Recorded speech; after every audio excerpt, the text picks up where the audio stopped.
C'est le seul travail que cet idiot sait faire. Ces mots résonnent encore dans ma tête comme une claque.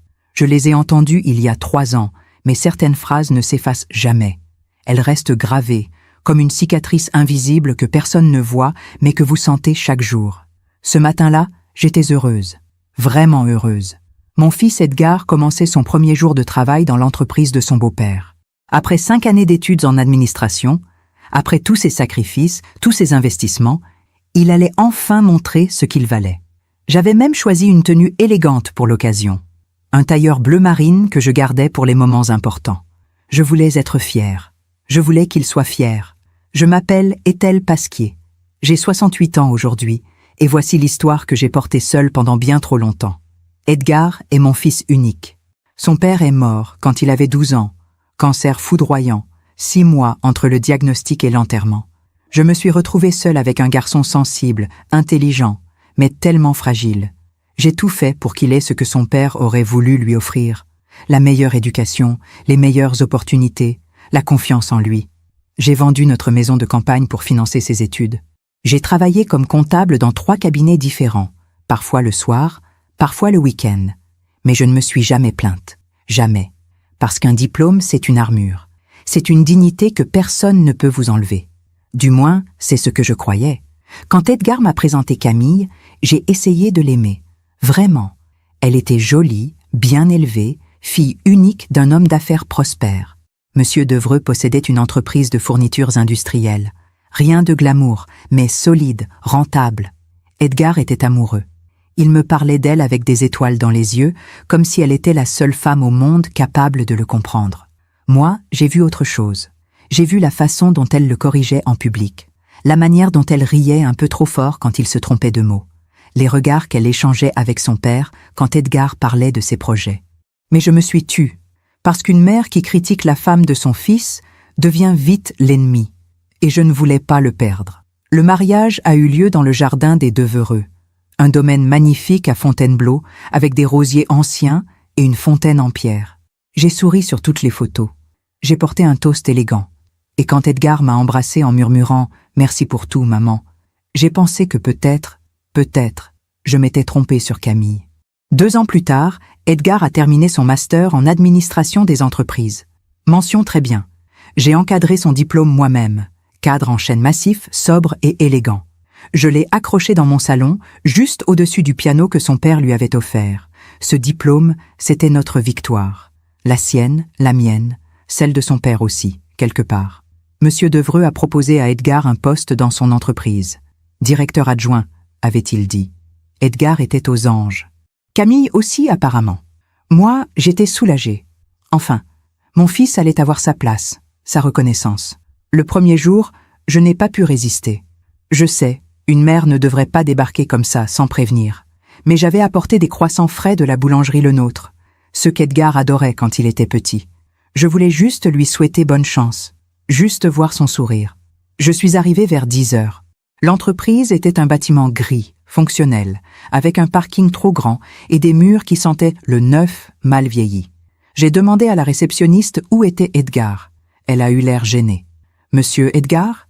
Il est au sous-sol, je crois. » Le sous-sol. J'ai descendu les escaliers. Mes talons claquaient sur le béton froid. Plus je descendais, plus une odeur de détergent chimique me prenait à la gorge. Et puis, je l'ai vu.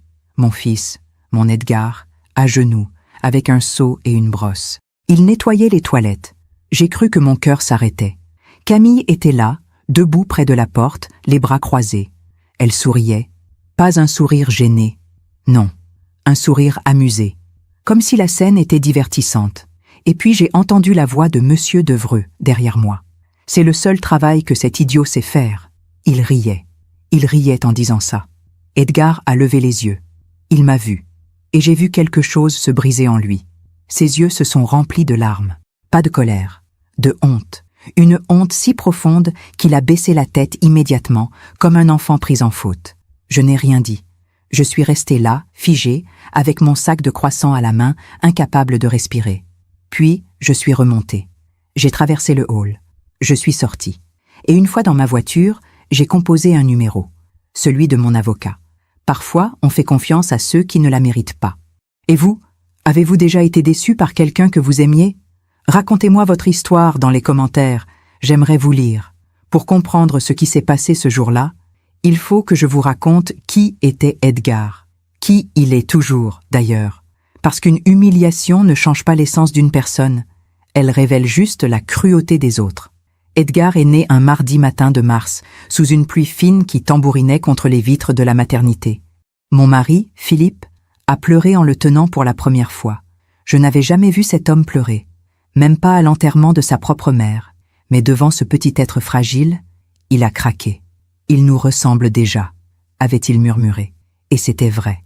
Edgar a grandi dans une maison remplie de lumière. Nous habitions alors à Versailles, une maison bourgeoise avec un jardin où poussaient des hortensias bleues. Philippe avait installé une balançoire sous le tilleul. Le dimanche, nous prenions le thé sur la terrasse, toujours dans les tasses en porcelaine de Limoges que ma belle-mère m'avait offertes. Edgar s'asseyait entre nous, les jambes trop courtes pour toucher le sol, et il écoutait son père lui raconter des histoires d'explorateurs et de savants. Philippe était ingénieur, un homme méticuleux, passionné par son travail. Il rêvait qu'Edgar devienne comme lui, rigoureux, brillant, respecté. Mais Edgar, lui, aimait les chiffres d'une autre manière. Il aimait comprendre comment les choses s'organisent, comment une entreprise fonctionne, comment on gère des équipes. À 15 ans, il lisait déjà des livres sur le management. Il soulignait des passages, prenait des notes dans des carnets qu'il rangeait soigneusement dans sa bibliothèque. « Maman, un jour je dirigerai quelque chose d'important », me disait-il. Et je le croyais. Puis Philippe est tombé malade. C'est arrivé si vite. Un jour, il avait une toux persistante. Le lendemain, les médecins nous parlèrent de métastases. 6 mois. C'est tout ce que nous avons eu. 6 mois pour dire au revoir, pour essayer de remplir une vie entière de souvenirs dans quelques semaines. Edgar avait 12 ans. Il a arrêté de parler pendant des semaines après l'enterrement. Il restait assis dans le jardin, sous le tilleul, à fixer la balançoire vide. Je ne savais pas quoi faire. Comment console-t-on un enfant qui vient de perdre son héros? Alors je me suis accroché à ce que Philippe aurait voulu. Qu'Edgar réussisse, qu'il ait une vie meilleure que la nôtre, qu'il devienne cet homme important dont il rêvait. J'ai vendu la maison de Versailles. Trop grande, trop chère, trop pleine de fantômes. Nous avons déménagé dans un appartement à Paris, près du jardin du Luxembourg. 3 pièces, au 4e étage, sans ascenseur, mais lumineux. Et surtout, proche des meilleures écoles. J'ai trouvé du travail comme comptable dans un cabinet près de la gare de Lyon. Le salaire n'était pas extraordinaire, mais je savais gérer un budget. J'ai toujours su. Les fins de mois étaient serrées, mais Edgar ne manquait jamais de rien. Jamais. Je prenais des missions supplémentaires le soir. Je faisais la comptabilité pour des petits commerçants du quartier, la boulangerie, la pharmacie, le fleuriste. Je rentrais tard, mais Edgar m'attendait toujours. Il avait fait ses devoirs, réchauffé le dîner que j'avais préparé le matin.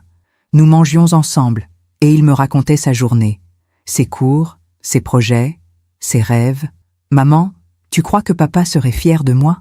Toujours cette question. Il est fier de toi, mon chéri. Où qu'il soit, il te regarde, et il est fier. Edgar a été admis à l'université Paris-Dauphine, administration et gestion d'entreprise. Quand la lettre est arrivée, nous avons dansé dans le salon. Juste lui et moi, comme 2 idiots, en riant et en pleurant en même temps. J'ai ressorti les tasses en porcelaine de Limoges, celles que je n'utilisais plus depuis la mort de Philippe, et nous avons bu du thé pour célébrer. Edgar a pris la tasse de son père. Il l'a tenue avec précaution, comme une relique sacrée. « Je vais réussir, maman. Je te le promets. » Et il a réussi. 5 ans d'études brillantes. Des stages dans des entreprises respectables, des professeurs qui me disaient « Votre fils a un vrai potentiel, Madame Pasquier. » À la remise des diplômes, j'étais au premier rang.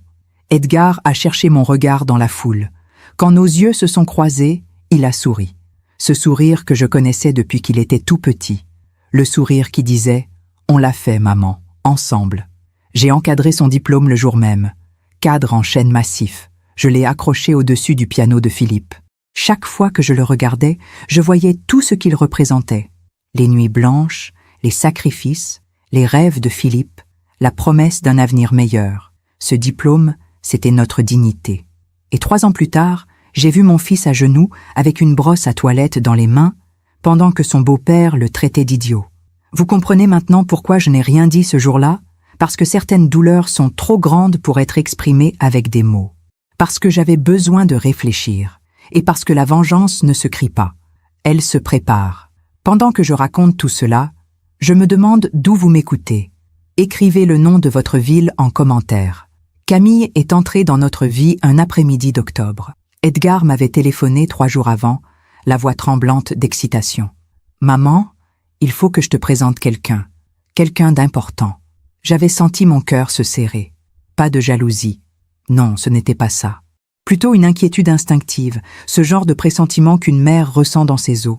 Comme si je savais déjà que cette rencontre allait changer quelque chose, que rien ne serait plus jamais tout à fait pareil. Bien sûr, mon chéri, quand tu veux. J'avais préparé un déjeuner soigné, blanquette de veau, la recette de ma grand-mère, celle qu'Edgar adorait depuis toujours. J'avais sorti la nappe brodée, les couverts en argent que Philippe et moi avions reçus pour notre mariage. J'avais même acheté des fleurs fraîches, des pivoines blanches que j'avais disposées dans le vase en cristal du salon. Je voulais que tout soit parfait, que cette fille, quelle qu'elle soit, voie qu'Edgar venait d'une famille respectable, élégante, même si nous n'habitions plus la grande maison de Versailles. Ils sont arrivés vers midi. J'ai entendu la clé tourner dans la serrure, puis la voix d'Edgar. « Maman, on est là !» Je me suis essuyé les mains sur mon tablier, j'ai vérifié mon chignon dans le miroir de l'entrée, et je suis sortie de la cuisine avec mon plus beau sourire. Camille se tenait dans le couloir, légèrement en retrait derrière Edgar. Grande, mince, avec des cheveux châtain clair, parfaitement coiffés, et un manteau beige qui devait coûter plus cher que mon loyer mensuel. Elle avait ce genre de beauté froide, polie, presque clinique, pas un cheveu qui dépassait, pas une tache sur son sac à main Hermès. « Maman, je te présente Camille. Camille, voici ma mère, est-elle ?» Elle m'a tendu une main gantée. Oui, gantée. En cuir souple, couleur caramel. Qui porte des gants pour un déjeuner familial en octobre? Enchantée, Madame Pasquier. Edgar m'a tellement parlé de vous. Sa voix était douce, posée, parfaitement modulée. Le genre de voix qu'on apprend dans les bonnes écoles. Polie, mais sans chaleur. Comme si elle récitait un texte appris par cœur. Tout le plaisir est pour moi, Camille. Entrez, je vous en prie. Edgar rayonnait. Il la regardait comme on regarde une œuvre d'art dans un musée, avec admiration, presque avec déférence. Il lui a pris son manteau, l'a suspendu avec soin, lui a avancé une chaise. J'ai compris tout de suite que mon fils était déjà perdu. Amoureux, oui, mais surtout impressionné. Ébloui même. Et ça m'a inquiété. Le déjeuner a commencé calmement. J'ai servi l'entrée, une salade de betterave et chèvre frais avec des noix grillées. Camille a pris 2 bouchées, a reposé sa fourchette. C'est délicieux, Madame Pasquier. Mais je fais attention à ma ligne. J'espère que vous comprenez. Elle avait dit ça avec un sourire qui se voulait complice, féminin. Mais il y avait quelque chose d'autre. Une manière de me regarder, de balayer du regard mon appartement, mes meubles, ma nappe brodée, comme si elle jaugeait, comme si elle calculait notre valeur. Edgar n'a rien remarqué. Il parlait, enthousiaste, racontant comment ils s'étaient rencontrés à une conférence sur le management stratégique, comment Camille avait posé une question brillante au conférencier, comment ils avaient discuté pendant des heures autour d'un café. Camille comprend vraiment ce qui me passionne, maman. Elle s'intéresse aux mêmes choses que moi. Camille a posé sa main sur celle d'Edgar, un geste possessif, discret, mais que j'ai immédiatement repéré. Edgar est tellement intelligent, Madame Pasquier. Il a un potentiel incroyable. Vraiment. Le mot « potentiel » m'a fait tiquer. On parle de potentiel pour quelqu'un qui n'a pas encore prouvé sa valeur, pour quelqu'un qui doit encore faire ses preuves. Edgar venait d'obtenir son master avec mention très bien. Il n'était pas un potentiel. Il était une réussite. Mais je n'ai rien dit. J'ai souri. J'ai servi la blanquette. Vous travaillez, Camille? Oh, pas vraiment.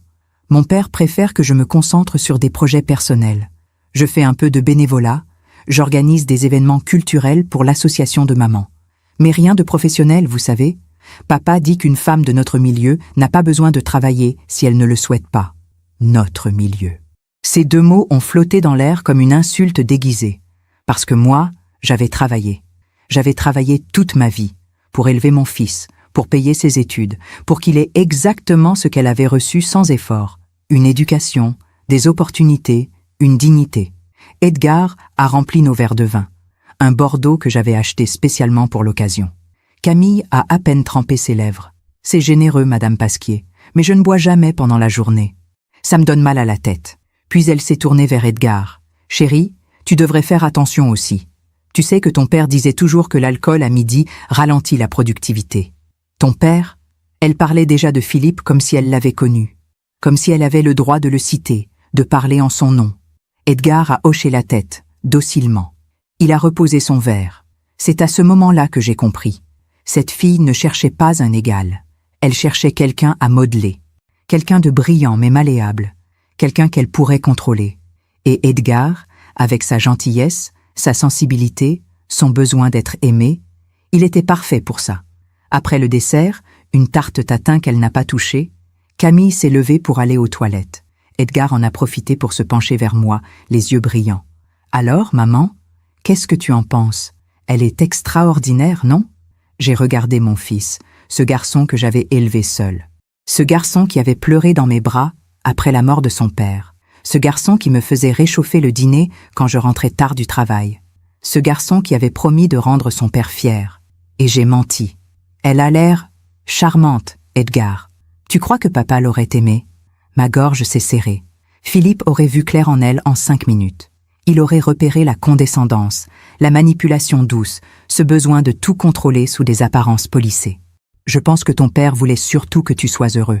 Je le suis, maman. Pour la première fois depuis longtemps, je suis vraiment heureux. Comment dire à son fils que son bonheur repose peut-être sur un mensonge? Comment briser cette bulle fragile sans devenir l'ennemi? Camille est revenue. Elle a remercié avec une politesse parfaite, a embrassé Edgar sur la joue, m'a serré la main, toujours gantée. Et ils sont partis. J'ai débarrassé la table en silence. La blanquette était à peine touchée. Le vin, intact. Les pivoines commençaient déjà à faner dans leur vase. J'ai lavé les assiettes une par une, lentement, en repensant à chaque détail du déjeuner. Les gants, le regard sur l'appartement, les bouchées refusées, les mots choisis avec soin, notre milieu, potentiel, et surtout, cette main possessive sur celle d'Edgar. J'ai essuyé mes mains sur le torchon, je me suis assise à la table de la cuisine et j'ai pleuré. Pas de tristesse. Pas vraiment. De peur. Parce que je venais de comprendre que j'allais perdre mon fils. Pas d'un coup. Pas violemment. Mais lentement, imperceptiblement, comme on perd quelqu'un dans le brouillard. Il allait s'éloigner, devenir quelqu'un d'autre. Quelqu'un que je ne reconnaîtrais plus. Et je ne pouvais rien faire. Parce qu'une mère qui s'oppose à l'amour de son fils devient instantanément la méchante de l'histoire. La belle-mère jalouse. La femme amère qui ne supporte pas de ne plus être la seule dans sa vie. Alors j'ai pris une décision ce soir-là, assise dans ma cuisine avec mes tasses en porcelaine vide et mes pivoines fanées.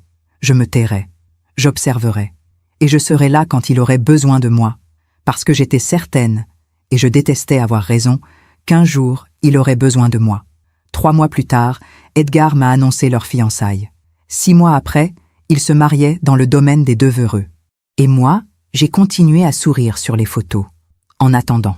Le mariage a eu lieu un samedi de juin, un de ces jours où le soleil est si doux qu'il semble bénir chaque moment, chaque geste.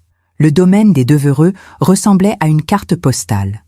Pelouse impeccable, rosiers grimpants, fontaine en pierre moussue qui murmurait doucement au centre du jardin, des chaises dorées alignées en demi-cercle, des rubans blancs partout, une arche de fleurs blanches et crème sous laquelle Edgar et Camille allaient échanger leurs vœux. Tout était parfait, trop parfait. J'étais arrivée tôt, comme toujours. J'avais mis ma plus belle robe, bleu nuit, simple mais élégante, avec des escarpins assortis. J'avais attaché mes cheveux en chignon bas, porté le collier de perles que Philippe m'avait offert pour nos 10 ans de mariage. Je voulais être digne. Je voulais qu'Edgar soit fier de moi. Mais dès mon arrivée, j'ai senti que je n'étais pas à ma place. Les invités des Devereux occupaient tout l'espace. Des hommes en costume sur mesure, des femmes en robe de créateur, des rires polis, des conversations sur les vacances à Saint-Tropez, les investissements immobiliers, les vernissages auxquels on ne peut absolument pas manquer. Ils se connaissaient tous, ils évoluaient dans le même monde, parlaient le même langage, partageaient les mêmes codes. Moi, j'étais la mère du marié. Veuve, comptable à la retraite, celle qui avait élevé son fils seule, dans un appartement sans ascenseur. On me souriait, poliment, mais personne ne me parlait vraiment. J'ai trouvé ma place au premier rang, côté gauche, seule, parce que je n'avais invité que 4 personnes, mes 2 sœurs, mon ancienne collègue Marguerite et Monsieur Blanchard, le professeur d'Edgar à Dauphine qui l'avait toujours encouragé. Ils étaient perdus au milieu de cette foule élégante et indifférente. De l'autre côté, la famille Devreux occupait 3 rangées entières. La mère de Camille, une femme austère, mince comme un fil, avec un chapeau ridicule orné de plumes, me saluait d'un hochement de tête distant. Monsieur Devreux, lui, ne m'avait même pas regardé. Il parlait fort avec un groupe d'hommes, un verre de champagne à la main, déjà. Il riait grassement, tapait dans le dos de ses amis. L'image même de l'homme qui a réussi et qui veut que tout le monde le sache. Puis la musique a commencé. Edgar est apparu au bout de l'allée. Mon fils, mon petit garçon devenu homme. Il portait un costume gris anthracite impeccable, une cravate bleu clair, des chaussures si bien cirées qu'elles reflétèrent le soleil. Il marchait lentement, les mains jointes devant lui, le visage grave.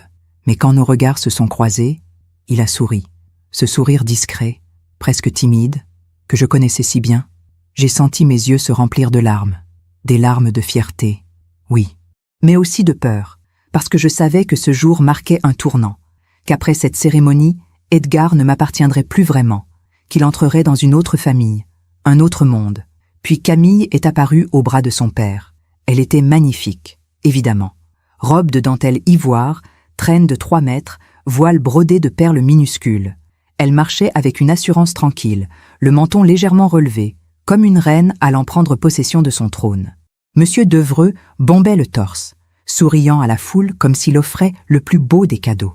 Et peut-être que c'était vrai, peut-être qu'Edgar était le cadeau. La cérémonie a été courte. Des vœux traditionnels, des promesses d'amour éternel, de soutien mutuel, de respect. Edgar a récité les siens avec émotion, la voix légèrement tremblante. Camille, elle, a parlé avec une clarté parfaite, sans hésitation, comme si elle avait répété 100 fois. Quand le prêtre a dit « Vous pouvez embrasser la mariée », Edgar a posé ses mains sur les joues de Camille avec une tendresse infinie.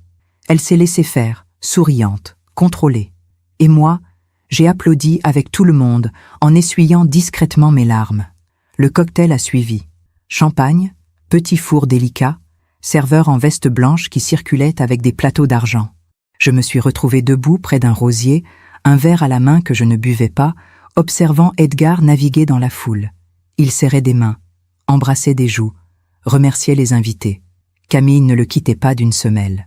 Elle lui touchait le coude pour le guider vers telle ou telle personne, lui murmurait des noms à l'oreille, corrigeait discrètement sa cravate. À un moment, Edgar s'est approché de moi. « Maman, tu vas bien? Tu as l'air un peu perdu. »« Je vais très bien, mon chéri. C'est un très beau mariage. Tu es heureux? »« Tellement heureux, maman. Tellement. » Il m'a embrassé sur le front, puis Camille l'a appelé. Il est reparti, et je suis restée seule près de mon rosier. C'est là que Monsieur Devreux m'a abordé pour la première fois de la journée. « Madame Pasquier, vous profitez de la fête? »« Oui, merci. C'est magnifique. Vous avez un très beau domaine. »« Oh, vous savez, ce n'est rien. Juste un petit coin de campagne que nous avons aménagé au fil des années. Camille a grandi ici. Elle adore cet endroit. » Il a bu une gorgée de champagne, m'a regardé de haut en bas avec un sourire condescendant. « Edgar a de la chance d'entrer dans notre famille. Vraiment. Nous allons prendre soin de lui. Ne vous inquiétez pas. Prendre soin de lui. Comme si j'avais été incapable de le faire moi-même pendant 25 ans. Je n'en doute pas, Monsieur Devreux. Edgar est un garçon brillant. Il a beaucoup à offrir. Oh, certainement. Camille me dit qu'il est très appliqué. C'est une qualité importante. Appliqué. Pas brillant. Pas talentueux. Pas prometteur. Appliqué. Comme on parle d'un élève moyen qui compense son manque d'intelligence par du travail acharné. J'ai serré mon verre un peu plus fort. Edgar a obtenu son master avec mention très bien. Ses professeurs le considéraient comme l'un de leurs meilleurs étudiants. Oui, oui, bien sûr. L'université, c'est une chose. Mais le monde réel, c'est autre chose, vous comprenez? Il va falloir qu'il apprenne, qu'il fasse ses preuves. Heureusement, je suis là pour le guider. Il a tapé sur mon épaule, comme on tape sur l'épaule d'un enfant. Ne vous inquiétez pas, Madame Pasquier. Votre fils est entre de bonnes mains maintenant. Puis il est parti rejoindre ses amis, me laissant là, tremblante de rage contenue. Entre de bonnes mains maintenant. Comme si les miennes n'avaient jamais été assez bonnes. Le dîner a été une longue épreuve. J'étais assise à une table avec mes sœurs, Marguerite et quelques invités que je ne connaissais pas. Loin de la table d'honneur où Edgar et Camille trônaient, entourés par la famille Devereux et leurs amis les plus proches. De temps en temps, Edgar me cherchait du regard. Je lui souriais. Il me souriait en retour. Et je voyais Camille lui murmurer quelque chose à l'oreille, attirer son attention ailleurs. Les discours ont commencé après le dessert. Le père de Camille s'est levé le premier, un verre de cognac à la main. Il a raconté des anecdotes sur l'enfance de sa fille, son intelligence précoce, son goût pour la perfection. Puis il s'est tourné vers Edgar. « Edgar, mon garçon, bienvenue dans la famille. Tu as gagné le cœur de ma fille, et ce n'est pas une mince affaire. Camille est exigeante, tu l'as sûrement compris. » Rire dans l'assemblée. Mais elle a vu en toi quelque chose de spécial. Un potentiel, dirais-je. Et je suis convaincue qu'avec notre soutien, avec notre expérience, tu vas devenir l'homme que Camille mérite. Devenir l'homme que Camille mérite. Pas l'homme qu'il voulait être, l'homme qu'elle mérite. Edgar a hoché la tête, souriant, reconnaissant. Il ne voyait pas l'insulte. Il ne voyait jamais les insultes. Puis c'est Edgar qui s'est levé pour parler. Il a remercié monsieur et madame Devereux pour leur accueil, pour ce mariage magnifique. Il a parlé de Camille avec une tendresse qui m'a brisé le cœur. Et puis, il s'est tourné vers moi. Je voudrais aussi remercier ma mère. Maman, tu as tout sacrifié pour moi. Tu m'as donné une éducation, des valeurs, une force que je n'aurais jamais eue sans toi. Papa serait fier de nous aujourd'hui. Sa voix s'est cassée. Mes larmes ont coulé. Tout ce que je suis, je te le dois. Merci, maman. Je t'aime. Applaudissements polis. Quelques sourires émus. Mais j'ai remarqué le regard de monsieur Devereux. Un regard froid, presque agacé. Comme si ce moment d'émotion était déplacé. Comme si Edgar avait commis une faute de goût en me rendant hommage publiquement. La soirée s'est terminée tard. Musique, danse, champagne. Edgar et Camille ont ouvert le bal sur une valse classique. Ils dansaient bien ensemble. Ils avaient l'air d'un couple parfait. Et peut-être qu'ils l'étaient, d'une certaine manière. Parfait pour les photos. Parfait pour les apparences. Je suis partie avant la fin. J'ai embrassé Edgar, lui ai souhaité tout le bonheur du monde. Camille m'a tendu la joue, distraite, déjà tournée vers autre chose. Dans le taxi qui me ramenait à Paris, j'ai regardé défiler les lumières de la ville. J'ai repensé à toute cette journée, aux sourires forcés, aux petites humiliations, aux mots choisis avec soin pour rappeler que je n'étais pas de leur monde. Et j'ai pris une décision. Je ne dirai rien. Je ne ferai rien. Je laisserai Edgar vivre sa vie, faire ses choix, apprendre par lui-même. Parce que c'est ce qu'on fait quand on aime quelqu'un, n'est-ce pas? On les laisse partir, même quand on sait qu'ils vont se perdre, même quand on sait qu'ils vont souffrir. On les laisse partir et on attend, en espérant qu'un jour, ils retrouveront le chemin vers la maison, vers nous. Les 2 années qui ont suivi ont été étranges. Edgar m'appelait moins. Nos déjeuners du dimanche sont devenus mensuels, puis occasionnels. Quand il venait, Camille l'accompagnait rarement. Elle a des obligations, disait-il. Des déjeuners avec sa mère, des événements culturels, des choses importantes. Je voyais mon fils changer. Pas brutalement, lentement, comme une photo qui s'efface au soleil. Il parlait différemment, utilisait des expressions que je ne lui connaissais pas. Mon beau-père dit que... Camille pense que... Il ne disait plus « je pense » ou « je crois », il rapportait les opinions des autres. Quand il a obtenu son diplôme de master, il est venu me voir avec la bonne nouvelle. « Maman, j'ai terminé !»« Mention très bien !» Je l'ai serré dans mes bras, fière, heureuse. Ton père serait tellement fier, Edgar. Tellement. Monsieur Devereux m'a proposé un poste dans son entreprise. Directeur adjoint, maman. C'est une chance incroyable. Directeur adjoint. Dans l'entreprise de son beau-père. C'est merveilleux, mon chéri. Tu as travaillé si dur pour ça. Oui, Camille dit que c'est le meilleur moyen pour moi de faire mes preuves, de montrer ce que je vaux. Montrer ce que je vaux. Comme si son diplôme, ses 5 années d'études brillantes ne suffisaient pas. Je n'ai rien dit. J'ai souri. J'ai ressorti les tasses en porcelaine. Nous avons bu du thé ensemble, comme quand il était petit. Mais ce n'était plus pareil. Il regardait son téléphone toutes les 5 minutes. Il est parti au bout d'1 heure. Camille m'attend. Le jour de son premier jour de travail, je n'ai pas pu résister. J'ai acheté des croissants chez le nôtre. Ceux qu'il adorait. J'ai mis ma plus belle tenue. Et je suis allée lui souhaiter bonne chance. Je pensais le trouver dans un bureau, derrière un ordinateur, en train de diriger, de gérer, de prouver sa valeur. Au lieu de ça, je l'ai trouvé à genoux, avec une brosse, dans les toilettes du sous-sol, et j'ai compris que j'avais eu tort. Tort de me taire, tort d'attendre, tort de croire que l'amour suffisait. Parce que parfois, le silence d'une mère n'est pas de la sagesse, c'est de la lâcheté. Et j'avais été lâche assez longtemps. Je me demande encore si j'ai fait le bon choix en me taisant pendant tout ce temps. Et vous, qu'auriez-vous fait à ma place? Je suis remontée de ce sous-sol comme une somnambule. Mes jambes bougeaient toutes seules. J'entendais mes talons claquer sur les marches de béton, mais c'était comme si quelqu'un d'autre marchait à ma place. Quelqu'un d'autre traversait ce hall gris et froid. Quelqu'un d'autre poussait la porte vitrée et sortait dans la lumière crue du parking. Ma voiture était garée à l'ombre d'un platane malade. Je me suis assise au volant et j'ai posé le sac de croissants sur le siège passager. Ils étaient encore tièdes. L'odeur du beurre et de la pâte feuilletée remplissait l'habitacle. Une odeur de bonheur simple, d'enfance, de dimanche matin tranquille. J'ai regardé mes mains sur le volant, elles tremblaient. Puis j'ai pleuré. Pas doucement, pas dignement. J'ai pleuré comme on se vide, la bouche ouverte, le souffle coupé, les épaules secouées de sanglots violents. J'ai pleuré pour mon fils à genoux, pour ses yeux remplis de honte quand il m'avait vu, pour sa dignité piétinée, pour son diplôme encadré dans mon salon qui ne servait à rien.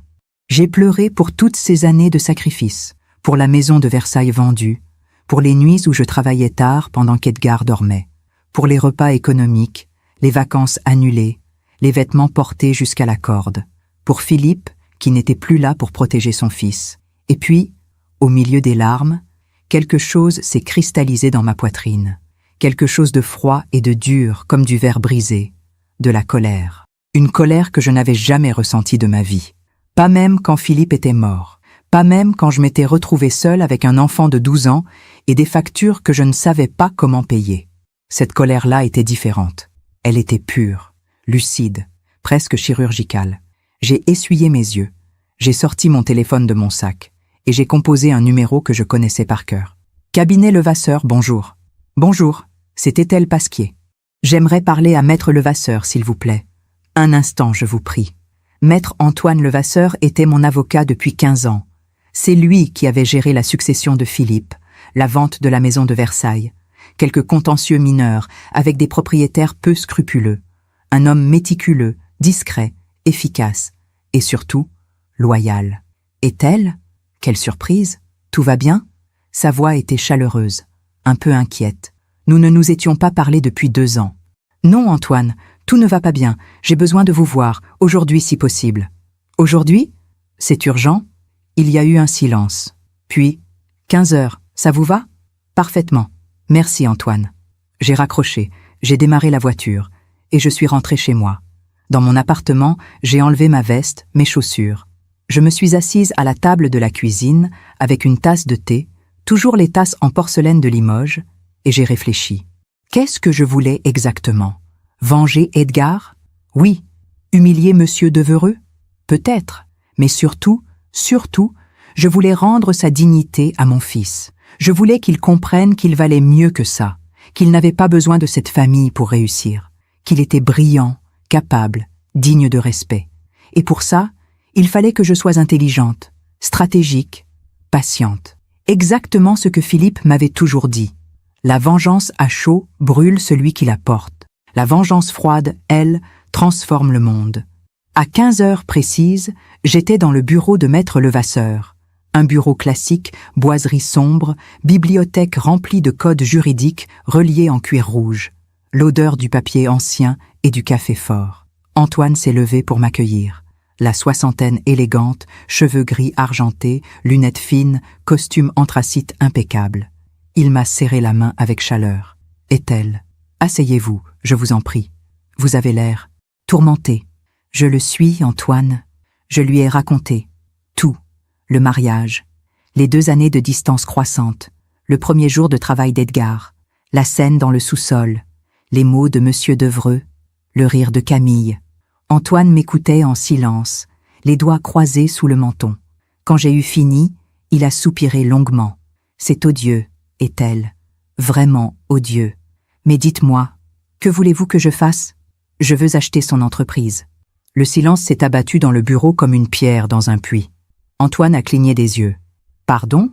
Vous m'avez bien entendu? Je veux acheter l'entreprise de Monsieur Devereux. Est-elle, vous réalisez ce que vous dites?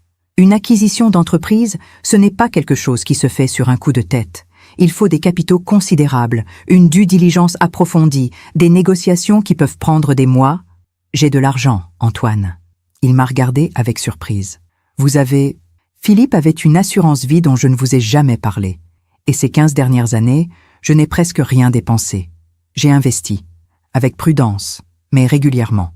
J'ai économisé chaque euro que je pouvais mettre de côté. Pour la retraite d'Edgar, je pensais, pour lui assurer un avenir confortable. J'ai sorti de mon sac une enveloppe contenant mes relevés bancaires, mes placements, mes titres. Combien? A demandé Antoine en feuilletant les documents. Environ 800 000 euros. Il a sifflé doucement. C'est considérable. Mais est-elle, une entreprise comme celle de Devereux vaut probablement beaucoup plus. Probablement. Mais je veux que vous enquêtiez. Discrètement. Je veux savoir exactement dans quel état se trouve cette entreprise. Ses dettes, ses créanciers, ses faiblesses, tout.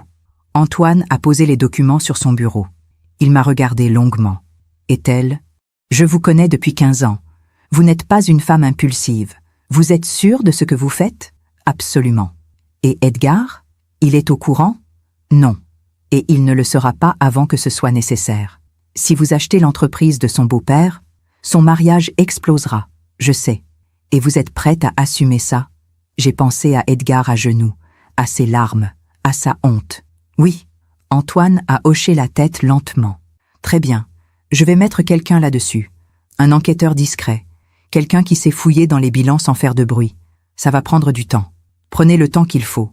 Mais soyez minutieux. Je veux tout savoir. Nous nous sommes serrés la main. En sortant du cabinet, je me sentais différente, plus légère. Pas apaisée, non, mais en mouvement, en action. Je n'étais plus cette mère impuissante qui regardait son fils souffrir. J'étais une femme avec un plan. Les semaines ont passé lentement, trop lentement. Edgar m'appelait de temps en temps, toujours bref, toujours épuisé. Ça va, maman. C'est juste beaucoup de travail. Monsieur Devereux veut que j'apprenne de la base. C'est normal. De la base, les toilettes, le ménage, les tâches qu'on confie aux stagiaires non payés. Et Camille, elle va bien. Elle est occupée avec ses projets. Il ne disait jamais quel projet. Peut-être qu'il ne savait pas non plus. Un soir, il m'a téléphoné plus tard que d'habitude. Il était 22 heures. J'entendais du bruit derrière lui. Des voix, de la musique. « Maman? Edgar? Tout va bien? »« Oui, oui, je voulais juste entendre ta voix. »« Où es-tu? »« À la maison. Camille organise un dîner. Des amis à elle. Je ne connais personne. Ma gorge s'est serrée. Tu veux que je vienne? »« Non. Non, maman, c'est gentil. C'est juste... Parfois, je me sens un peu seule, tu sais. Seule au milieu d'une foule. Seule dans son propre mariage. Tu peux venir me voir quand tu veux, mon chéri. Ma porte est toujours ouverte. Je sais. Merci, maman. Il faut que j'y retourne. Camille me cherche. Il a raccroché. Et moi, je suis restée assise dans mon salon, avec mon téléphone à la main, regardant le diplôme d'Edgar encadré au-dessus du piano. Tiens bon, mon fils. Tiens bon encore un peu. 6 semaines après ma rencontre avec Antoine, il m'a téléphoné.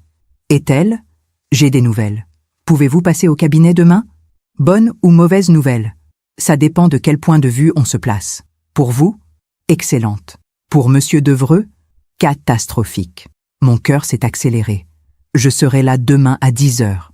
Le lendemain, Antoine a étalé devant moi un dossier épais comme un annuaire.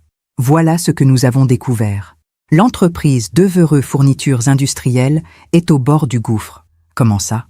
Monsieur Devereux vit au-dessus de ses moyens depuis des années? Le domaine de Fontainebleau? Hypothéqué jusqu'au toit? Les voitures de luxe? Crédit-bail? Les dîners somptueux? Les voyages? Le train de vie ostentatoire? Financé par des emprunts à court terme avec des taux d'intérêt catastrophiques. Il a tourné une page. L'entreprise elle-même perd de l'argent depuis 5 ans. Il a perdu plusieurs gros clients au profit de concurrents plus modernes, plus réactifs. Ses stocks sont surévalués. Son équipement est obsolète. Et surtout, il a pointé un chiffre sur un bilan. Il doit près d'1 200 000 € à ses créanciers. Les banques commencent à s'impatienter. Il y a eu 2 mises en demeure ces 3 derniers mois. Je regardais les chiffres défiler, les dettes, les créances impayées, les comptes dans le rouge. Personne ne sait? Oh, les créanciers savent, les banques savent. Mais M. Devreux est très doué pour maintenir les apparences. Tant qu'il paye les intérêts minimaux, tant qu'il organise de beaux dîners et conduit une belle voiture, personne ne pose de questions. C'est l'illusion du succès. Et s'il ne peut plus payer? Liquidation judiciaire. Dans les 6 mois, je dirais. 1 an maximum. Mon esprit travaillait à toute vitesse. Combien faudrait-il pour racheter l'entreprise? Antoine a sorti une calculatrice. Si vous payez ses dettes et rachetez les parts, je dirais 750 000 €, peut-être 800 000 pour être confortable. Exactement ce que j'avais. Et il accepterait? Est-elle, cet homme est désespéré. Il maintient une façade, mais il se noie. Si vous lui proposez de racheter son entreprise en payant ses dettes, il signera les yeux fermés. Bien sûr, il négociera. Il fera semblant d'hésiter. Mais au fond, vous lui tendez une bouée de sauvetage. Je veux que l'offre reste anonyme. Anonyme? Oui. Je ne veux pas qu'il sache que c'est moi avant la signature finale. Vous pouvez faire ça? Antoine a réfléchi. Nous pouvons créer une société écran, une holding. Vous en serez l'unique actionnaire, mais ça n'apparaîtra pas dans les documents initiaux. C'est possible. Alors faites-le. Est-elle? Une dernière chose. Vous comprenez que si vous faites ça, si vous devenez propriétaire de l'entreprise, je deviendrai la patronne de M. Devreux, et de Camille, et d'Edgar. Oui, je comprends. Votre fils risque de très mal le prendre. Mon fils se fait humilier tous les jours. Il mérite mieux. Il mérite la vérité. Et il mérite que quelqu'un se batte pour lui. Antoine a souri. Un sourire fin, presque admiratif. Philippe serait fier de vous, est-elle. J'ai senti mes yeux piquer. J'espère. J'espère vraiment.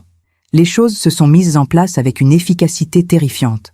Antoine a créé la holding. Patrimoine et Avenir SARL. Un nom neutre, professionnel, sans lien évident avec moi. L'enquêteur a continué à creuser, à rassembler des preuves, à documenter chaque dette, chaque erreur de gestion. Et puis, 2 mois après ma visite dans ce sous-sol, Antoine a pris contact avec M. Devreux, un investisseur intéressé par votre entreprise. M. Devreux a d'abord refusé. Bien sûr, l'orgueil, la fierté. Mon entreprise n'est pas à vendre. Puis Antoine a mentionné, délicatement, qu'il était au courant de certaines difficultés financières. Le ton a changé. Peut-être pourrions-nous discuter? Les négociations ont duré 3 semaines. M. Devreux a fait semblant d'avoir le choix. Il a gonflé la valeur de son entreprise. Il a exigé des clauses, des garanties, des conditions. Antoine a tenu bon, ferme mais poli.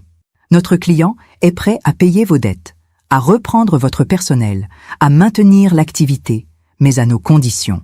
Finalement, acculé, à court d'options, M. Devreux a accepté. 780 000 €.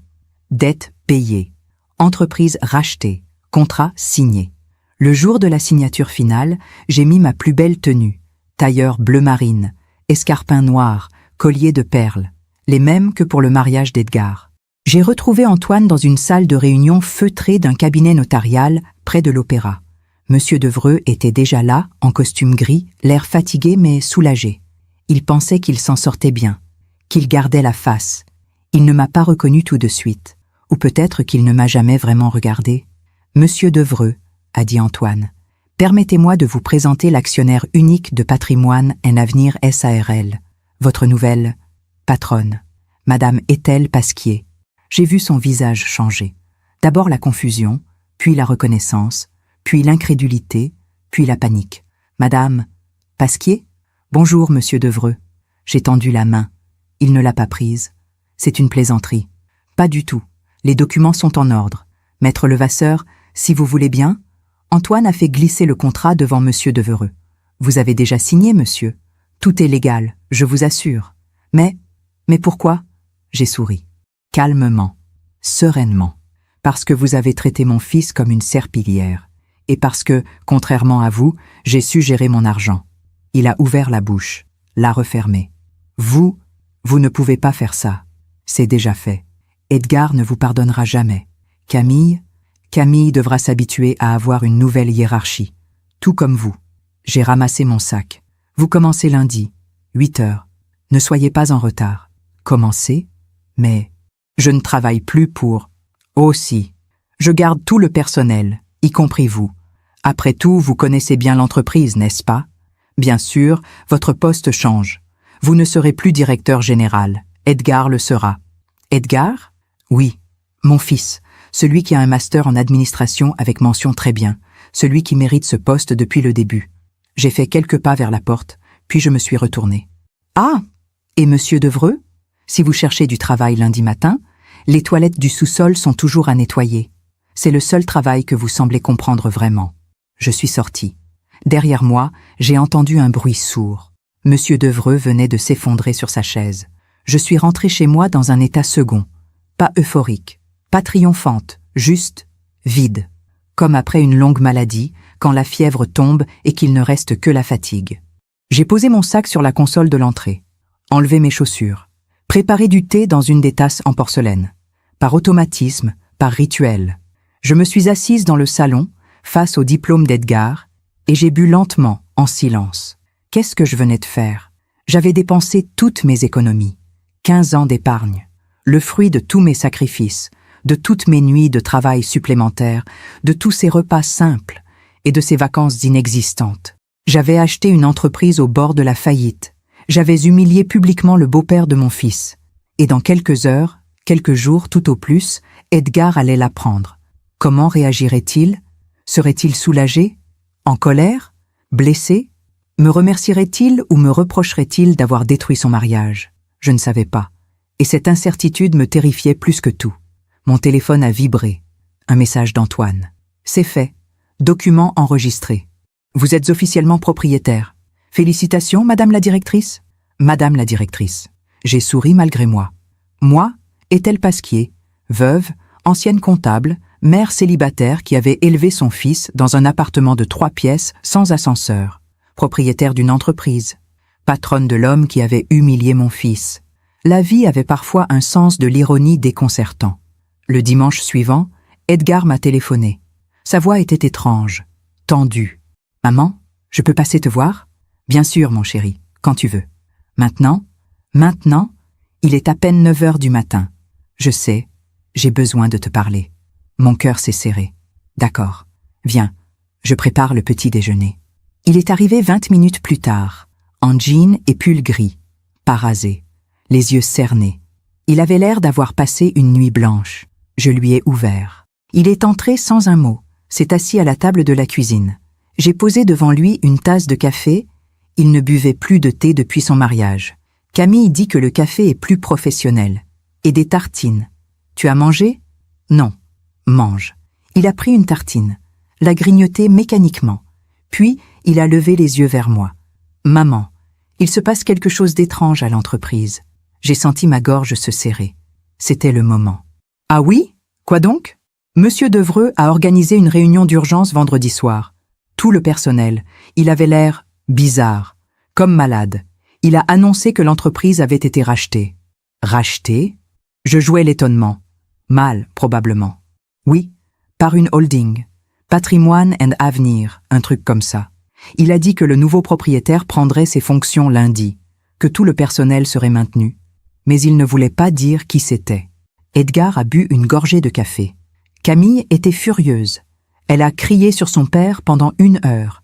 Elle l'accusait d'avoir bradé l'entreprise familiale, de les avoir trahis.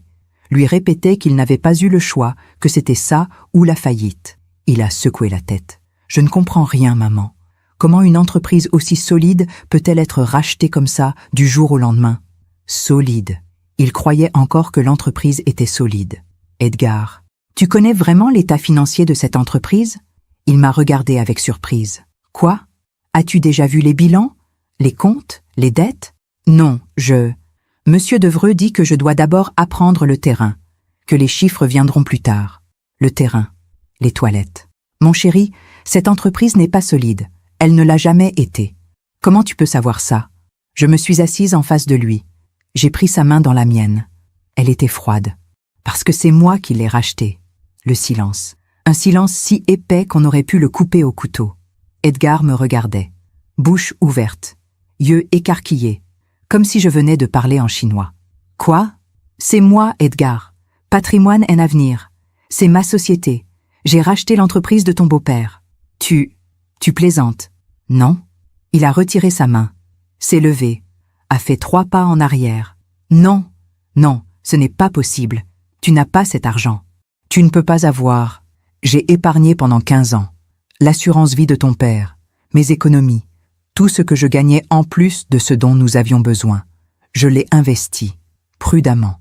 Et quand j'ai appris que l'entreprise de Monsieur Devreux était criblée de dettes, mais c'est n'importe quoi. 1 200 000 € de dettes, Edgar.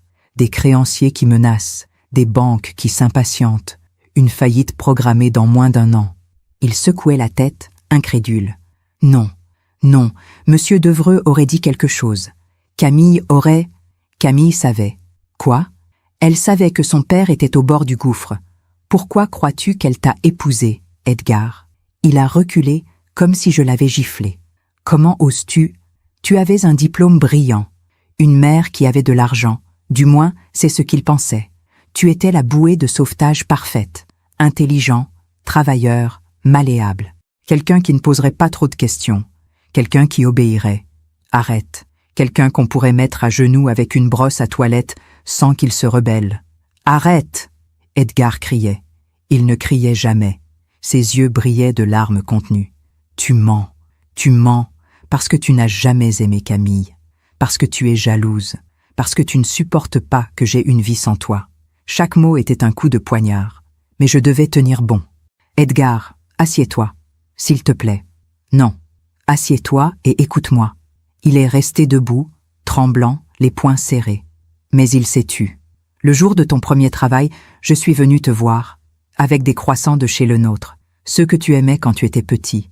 Je voulais te souhaiter bonne chance. Ma voix s'est brisée, et je t'ai trouvé à genoux, dans les toilettes du sous-sol, avec une brosse dans les mains. Edgar a fermé les yeux. J'ai entendu ton beau-père dire « C'est le seul travail que cet idiot sait faire ». Camille était là. Elle souriait. Et toi tu as pleuré quand tu m'as vu. De honte. Les larmes coulèrent maintenant sur mes joues. Tu as un master avec mention, très bien. Tu as étudié pendant 5 ans. J'ai tout sacrifié pour que tu aies cette éducation, pour que tu aies cette dignité. Et cet homme t'a mise à genoux. Edgar s'est effondré sur la chaise, la tête dans les mains. Je pensais que c'était temporaire, que je devais faire mes preuves, que c'était normal de commencer par le bas. Commencer par le bas, oui, mais pas être écrasé, pas être humilié. Edgar, tu vaux tellement plus que ça. Il sanglotait maintenant, des sanglots profonds, silencieux, qui secouaient tout son corps. Je ne sais plus quoi penser, maman. Je ne sais plus qui croire. Je me suis levée. J'ai contourné la table. Je l'ai pris dans mes bras comme quand il était petit. Il s'est accroché à moi. Camille. Elle-même? Je ne sais pas, mon chéri. Peut-être à sa manière. Mais l'amour ne devrait jamais te faire sentir aussi petit. Nous sommes restés comme ça longtemps. Lui dans mes bras. Moi caressant ses cheveux. Comme 20 ans plus tôt, quand Philippe venait de mourir et qu'Edgar ne savait plus comment respirer. Finalement, il s'est dégagé. S'est essuyé les yeux. Qu'est-ce que tu vas faire maintenant? Lundi, je vais à l'entreprise. Je prends mes fonctions. Je paie les dettes. Je remets l'entreprise sur les rails. Et Monsieur Devreux, il garde un poste, mais plus comme directeur. Et moi, j'ai pris son visage entre mes mains. Toi, mon amour, tu vas devenir ce que tu aurais toujours dû être, directeur général. Maman, je ne peux pas. Tu le peux. Tu le mérites. Et tu vas le prouver. Pas à ton beau-père, pas à Camille, à toi-même. Il a hoché la tête lentement, comme un enfant qui apprend à marcher. Camille va me détester. Peut-être. Ou peut-être qu'elle va enfin te voir tel que tu es vraiment. Et si notre mariage ne survit pas? J'ai senti mon cœur se briser. Alors tu survivras.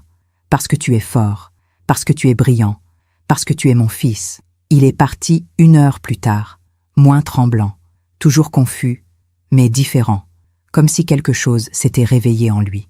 Comme si, pour la première fois depuis longtemps, il se tenait un peu plus droit. Le soir même, Camille a débarqué chez moi. Elle n'a pas frappé. Elle a sonné 3 fois, violemment, puis a tambouriné à la porte. « Madame Pasquier, ouvrez !» J'ai ouvert calmement. Elle se tenait sur le palier, le visage rouge de colère, les yeux brillants de rage. « Vous? Comment avez-vous osé ?»« Bonsoir, Camille. Voulez-vous entrer ? Je n'entrerai pas chez vous. Je veux juste comprendre comment une femme peut détruire le mariage de son propre fils. Détruire? J'ai acheté une entreprise. C'est du commerce, pas du sabotage. Vous avez humilié mon père. Votre père a humilié mon fils. Pendant des mois. Edgar devait apprendre. À nettoyer des toilettes? Avec un master en administration? Elle a serré les poings. Vous ne comprenez rien. Rien du tout. Edgar n'était pas prêt. Il fallait qu'il comprenne comment fonctionne vraiment une entreprise, de bas en haut. Et vous, Camille, qu'est-ce que vous comprenez au travail? Vous qui n'avez jamais travaillé un seul jour de votre vie? Parce que je n'ai pas besoin de travailler. Mon père, votre père est ruiné. Il doit plus d'1 million d'euros. Il vivait dans le mensonge depuis des années. Et vous le saviez. Elle a pâli. Vous mentez. Non. Et vous le savez très bien. J'ai fait un pas vers elle, calmement, dignement. Vous avez épousé Edgar parce que vous pensiez qu'il serait facile à contrôler. Brillant, oui, mais docile. Vous pensiez que sa mère comptable avait peut-être un peu d'argent à vous offrir quand elle mourrait. Vous pensiez qu'il travaillerait gratuitement pour sauver l'entreprise de votre père. C'est faux, j'aime Edgar. Alors pourquoi avez-vous souri quand votre père l'a traité d'idiot? Le silence. Elle ne répondait pas. Lundi matin, Camille, je prends mes fonctions. Edgar devient directeur général. Votre père garde un poste, mais en tant qu'employé. Si vous voulez rester marié à mon fils, vous allez devoir apprendre à le respecter. Jamais, jamais je ne... Alors demandez le divorce, mais sachez que vous ne toucherez rien. Edgar n'a rien à son nom. Tout ce que j'ai est à moi. L'entreprise est à moi. Je me suis reculée. Bonne soirée, Camille. À lundi. J'ai fermé la porte. Derrière, je l'ai entendu crier, frapper contre le bois, puis des sanglots, puis le bruit de ses talons qui s'éloignaient dans l'escalier. Je me suis appuyée contre la porte, les jambes tremblantes. C'était fait. Il n'y avait plus de retour en arrière possible. Le lundi matin, je me suis réveillée à 5 heures. Pas à cause d'un réveil, à cause de l'angoisse qui me serrait la poitrine comme un étau. Je suis restée allongée dans le noir, écoutant les bruits de la ville qui s'éveillaient lentement, les premiers autobus, les volets qui s'ouvraient, le boulanger d'en bas qui livrait ses premières fournées. Qu'est-ce qui m'attendait aujourd'hui? J'allais entrer dans une entreprise que je ne connaissais pas, diriger des employés qui me prendraient pour une intruse, affronter l'hostilité de M. Devreux et peut-être même celle de mon propre fils. J'avais acheté cette entreprise par colère, par amour, par désir de justice. Mais étais-je vraiment capable de la diriger? J'ai pensé à Philippe, à ce qu'il aurait dit. Est-elle? Tu as toujours été plus forte que tu ne le crois. Fais-leur voir qui tu es vraiment. Je me suis levée, douchée, habillée avec soin. Tailleur noir strict, chemisier blanc, escarpin à talons moyens, assez élégant pour imposer le respect, assez confortable pour tenir toute la journée. J'ai attaché mes cheveux en chignon serré, mis le collier de perles. En passant devant le salon, j'ai regardé le diplôme d'Edgar. Pour toi, mon fils. Tout ça, c'est pour toi. J'ai pris mon sac, mes clés, et je suis partie. L'entreprise Devereux Fournitures Industrielles se trouvait à une 40aine de minutes de Paris, dans une zone industrielle de Marne-la-Vallée. Un bâtiment gris et fonctionnel, entouré d'un parking trop grand où seule une dizaine de voitures étaient égarées. Il était 7h45 quand je suis arrivée. 15 minutes d'avance. Toujours arrivé en avance. C'était une des règles de Philippe. J'ai poussé la porte vitrée. La réceptionniste, une jeune femme d'une 30aine d'années, blonde, maquillage discret, a levé les yeux de son écran. « Bonjour, vous avez rendez-vous ?»« Non, je suis Ethel Pasquier, la nouvelle propriétaire. » Elle a écarquillé les yeux. « Oh, Personne ne m'avait prévenu que... » Ce n'est pas grave. Pourriez-vous réunir tout le personnel dans la salle de réunion à 8 heures, s'il vous plaît? Tout le personnel? Oui, tout le monde. Elle a hoché la tête, déjà au téléphone. J'ai monté les escaliers vers le premier étage. Mon cœur battait si fort que j'entendais le sang cogner dans mes tempes. Le couloir sentait le café et le papier. Des bureaux alignés, des portes fermées, des voix étouffées. Au fond du couloir, une porte plus grande. Une plaque dorée, direction générale, Monsieur Devreux. J'ai tourné la poignée. La porte n'était pas fermée à clé. Le bureau était spacieux, trop spacieux. Une grande table en bois sombre, des fauteuils en cuir, des étagères remplies de classeurs poussiéreux. Au mur, des photos encadrées. Monsieur Devereux serrant des mains, coupant des rubans, souriant à des événements professionnels. Partout, son image, son ego étalé comme un trophée. J'ai posé mon sac sur le bureau, enlevé mon manteau, respiré profondément. C'était mon bureau maintenant. À 8 heures précises, je suis descendu à la salle de réunion. Tout le personnel était là. Une vingtaine de personnes. Employés administratifs, commerciaux, magasiniers, techniciens. Certains assis, d'autres debout contre les murs. Tous me regardaient avec curiosité, méfiance, incompréhension. Monsieur Devreux était au fond de la salle, les bras croisés, le visage fermé. Il portait un costume froissé, comme s'il l'avait enfilé à la hâte. Ses yeux étaient rouges. Il n'avait pas dû dormir. Edgar était là aussi, assis au premier rang. Il ne me regardait pas. Il fixait ses mains posées sur la table. Camille n'était pas là. Évidemment. J'ai pris place devant eux. Debout, droite, calme. Bonjour à tous, je suis Ethel Pasquier. Depuis vendredi dernier, je suis l'unique propriétaire de cette entreprise. Des murmures, des regards échangés. Je sais que cette nouvelle est un choc. Je sais que vous vous posez des questions. Je vais être clair et honnête avec vous. J'ai sorti une feuille de mon sac. Cette entreprise est endettée à hauteur d'1 200 000 €. Elle perd de l'argent depuis 5 ans. Sans intervention rapide, elle aurait été en liquidation judiciaire dans moins d'1 an. Le silence était total. Je ne suis pas là pour fermer cette entreprise. Je suis là pour la sauver, pour payer les dettes, pour moderniser les équipements, pour récupérer les clients perdus. Et surtout, pour vous garder tous. J'ai vu des visages se détendre légèrement. Mais cela va demander du travail, de la rigueur, des changements, et un nouveau directeur général. Tous les regards se sont tournés vers Monsieur Devreux. Il a pâli. Edgar Pasquier, mon fils, sera votre nouveau directeur général. Il a un master en administration des entreprises avec mention très bien. Il connaît déjà cette entreprise. Et surtout, il a les compétences et la vision nécessaires pour la relancer. Edgar a relevé la tête brusquement. Ses yeux étaient écarquillés. Maman, Monsieur Devreux conserve un poste au sein de l'entreprise, en tant que conseiller technique. Son expérience sera précieuse. Monsieur Devreux a explosé. Conseiller technique? Vous plaisantez? C'est mon entreprise. C'est moi qui l'ai construite. C'était votre entreprise, Monsieur Devreux. Vous l'avez construite, oui, et vous l'avez détruite. Vous avez contracté des dettes irresponsables. Vous avez négligé vos clients. Vous avez vécu au-dessus de vos moyens pendant que vos employés trimaient pour un salaire de misère. Il a fait un pas vers moi, menaçant. Vous n'avez pas le droit? J'ai tous les droits. Je suis propriétaire. Les documents sont signés, enregistrés, légaux. Si vous n'êtes pas satisfait de votre nouveau poste, la porte est là. Il tremblait de rage.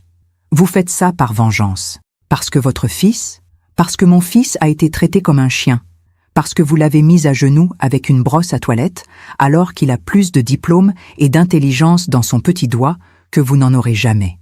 Des murmures choqués dans la salle. Les employés se regardaient. Edgar a nettoyé les toilettes? A murmuré quelqu'un. Monsieur Devreux a pointé un doigt tremblant vers moi. Vous allez le regretter. Camille ne vous pardonnera jamais. Edgar non plus. Vous détruisez votre propre famille. Non, Monsieur Devreux. C'est vous qui avez essayé de détruire mon fils. Moi, je le sauve. Il a tourné les talons et est sorti en claquant la porte. Le silence était assourdissant. J'ai pris une longue inspiration. Je sais que tout ceci est inhabituel, mais je vous demande de me faire confiance, de faire confiance à Edgar. Donnez-nous 3 mois. Si dans 3 mois, l'entreprise n'est pas redressée, si vous n'êtes pas payé correctement, si les choses ne s'améliorent pas, vous pourrez partir avec une lettre de recommandation signée de ma main. Un homme au fond de la salle a levé la main. La cinquantaine, cheveux gris, combinaison de travail. Et nos salaires en retard? On nous doit 2 mois. Vous serez payé cette semaine, avec les intérêts de retard. Des murmures soulagés. D'autres questions? Une femme, commerciale d'après son badge, a levé la main timidement. Madame Pasquier, vous avez vraiment l'intention de diriger vous-même? Non, Edgar dirigera. Moi, je superviserai. J'ai été comptable toute ma vie. Je sais lire un bilan. Je sais où couper les dépenses inutiles et où investir intelligemment. Mais c'est Edgar qui prendra les décisions stratégiques. J'ai regardé mon fils. Il était figé, livide. Edgar, tu veux dire quelque chose? Il s'est levé lentement. Toutes les têtes se sont tournées vers lui. Je ne sais pas quoi dire. Sa voix tremblait. Je sais que vous ne me connaissez pas vraiment, que vous m'avez vu dans des situations humiliantes. Mais je vous promets que je vais tout faire pour que cette entreprise réussisse, que vous soyez payé correctement, que vous ayez de bonnes conditions de travail. Il a regardé vers la porte par où M. Devreux était sorti. Je ne veux pas de vengeance. Je ne veux pas d'humiliation. Je veux juste faire du bon travail. Un silence. Puis quelqu'un a applaudi. Puis un autre. Puis toute la salle. Edgar a souri. Un sourire tremblant, incertain, mais réel. La journée a été épuisante. J'ai passé des heures avec le comptable de l'entreprise. Un homme anxieux d'une 50aine d'années qui m'a montré tous les bilans, toutes les dettes, tous les créanciers. Les chiffres étaient encore pires que ce qu'Antoine m'avait dit. Edgar et moi avons déjeuné ensemble dans son nouveau bureau, l'ancien bureau de M. Devreux. Il n'avait presque rien mangé. « Maman, je ne suis pas sûre d'être capable. »« Tu es capable. Et si j'échoue ?»« Tu n'échoueras pas. » Camille ne m'a pas appelé. Pas un message. Rien. Ma gorge s'est serrée. Elle a besoin de temps. Elle me déteste. Peut-être. Ou peut-être qu'elle réalise enfin qui tu es vraiment. Il a hoché la tête, sans conviction. À 18h, je suis rentrée chez moi, épuisée. J'ai enlevé mes chaussures, préparé du thé, et je me suis effondrée sur le canapé. Mon téléphone a sonné.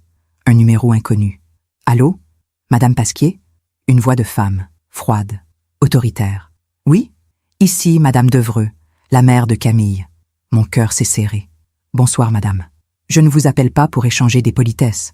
Je vous appelle pour vous dire que vous venez de détruire 2 familles, la vôtre et la nôtre. Je ne vois pas les choses ainsi. Camille a demandé le divorce. Le monde s'est arrêté. Pardon? Elle ne peut pas rester mariée au fils de la femme qui a humilié son père. C'est impossible, socialement, moralement. J'ai fermé les yeux. Edgar est au courant? Elle le lui annoncera ce soir. Madame Devreux, ne me parlez pas. Vous avez gagné votre petite guerre, mais vous avez perdu votre fils. J'espère que votre vengeance en valait la peine. Elle a raccroché. Je suis restée là, le téléphone à la main, tremblante. Qu'est-ce que j'avais fait? J'avais sauvé la dignité d'Edgar, mais j'avais détruit son mariage. J'avais voulu lui rendre justice, mais je l'avais brisé. Edgar est venu chez moi vers 22h. Il avait pleuré. Ses yeux étaient rouges, gonflés. Il tenait un sac de voyage à la main. Elle veut divorcer. Je sais. Sa mère m'a appelée. Elle dit qu'elle ne peut pas rester avec moi, que c'est trop humiliant pour sa famille, que je dois choisir entre elle et toi. Il s'est effondré sur le canapé. Je l'aime, maman. Malgré tout, je l'aime encore. Je me suis assise à côté de lui. J'ai pris sa main. Je sais, mon chéri. Oh, pourquoi tu as fait ça?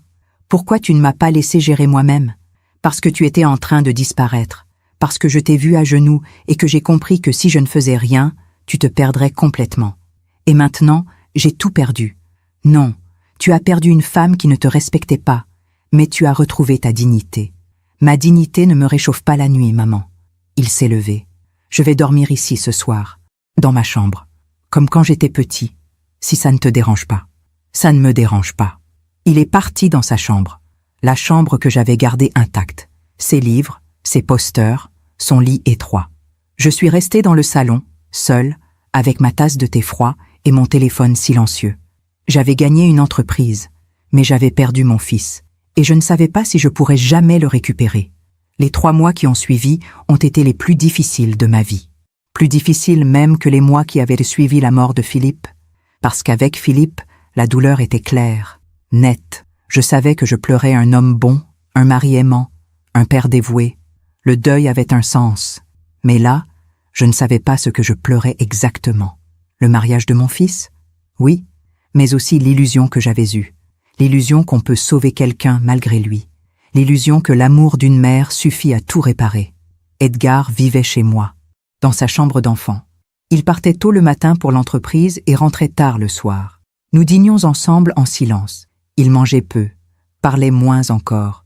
Il était poli, distant, comme un locataire qui respecte les règles de la maison. Mais il n'était plus mon fils, du moins pas le fils que je connaissais. À l'entreprise, pourtant, quelque chose changeait. Edgar travaillait comme un forcené. Il arrivait le premier, partait le dernier. Il rencontrait tous les employés un par un, écoutait leurs problèmes, leurs suggestions. Il reprenait contact avec les anciens clients, leur proposait de nouveaux contrats, de meilleures conditions. Je le voyais se transformer, pas en un homme nouveau, Non, plutôt en l'homme qu'il aurait toujours dû être. L'homme que Philippe aurait reconnu.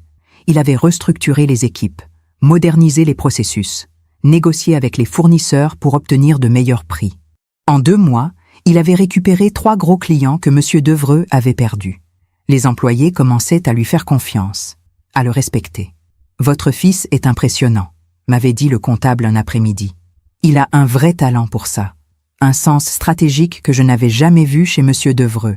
J'avais souri, fièrement, tristement, parce qu'Edgar ne me racontait rien de tout ça. Il ne partageait plus ses victoires avec moi. Il les gardait pour lui, comme s'il construisait une vie parallèle dans laquelle je n'avais plus ma place. M. Devreux, lui, était devenu une ombre. Il venait encore à l'entreprise, parce qu'il avait besoin du salaire, parce qu'il n'avait nulle part où aller.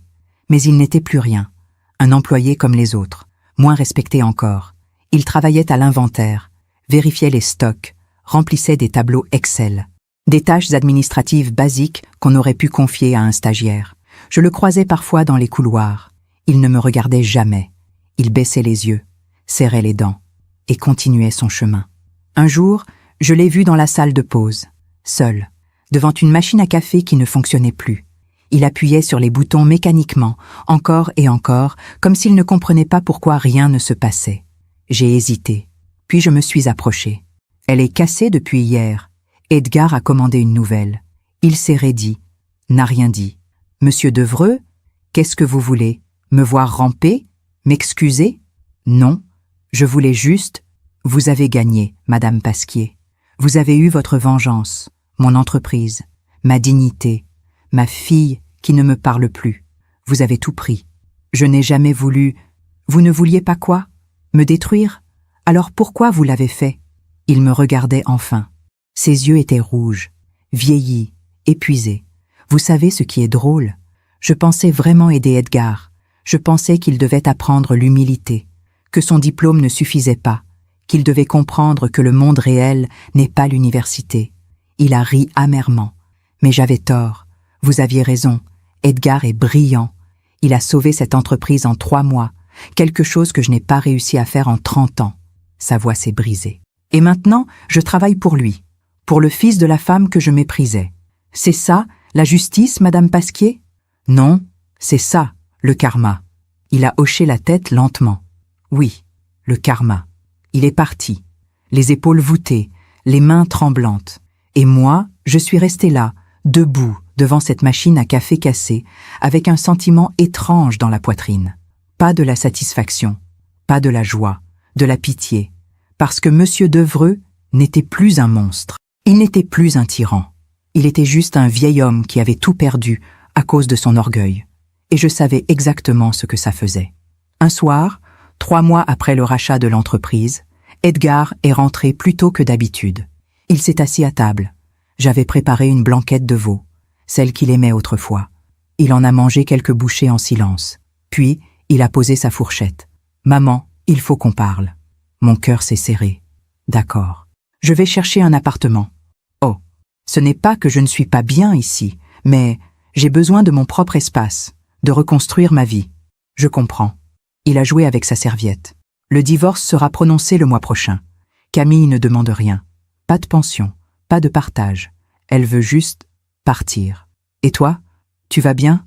Non, mais je vais mieux. Il a levé les yeux vers moi. Je t'en ai voulu, tu sais. Pendant longtemps, je pensais que tu avais détruit mon mariage par jalousie, par possessivité. J'ai senti mes yeux piquer. Et maintenant? Maintenant, je comprends. Camille ne m'a jamais aimé. Pas vraiment. Elle aimait l'idée de moi, le mari docile, le gendre parfait. Mais pas moi. Il a respiré profondément. Ces 3 derniers mois, pour la première fois de ma vie, j'ai eu l'impression d'exister vraiment, de prendre des décisions, d'être respectée pour ce que je suis, pas pour ce que quelqu'un voulait que je sois. Je suis fière de toi, Edgar. Je sais. Et c'est pour ça que je dois partir. Parce que tant que je vis ici, je serai toujours ton petit garçon. Et j'ai besoin d'être un homme. J'ai hoché la tête, les larmes aux yeux. Tu as raison. Tu as entièrement raison. Nous avons terminé le dîner en silence. Mais ce n'était plus le même silence. Ce n'était plus un silence de distance. C'était un silence de compréhension. Un mois plus tard, Edgar a emménagé dans un petit appartement près de l'entreprise. 2 pièces, lumineux, avec un balcon qui donnait sur un parc. Il m'a invité pour le pendaison de crémaillère. Juste lui et moi. Nous avons bu du thé dans ses nouvelles tasses.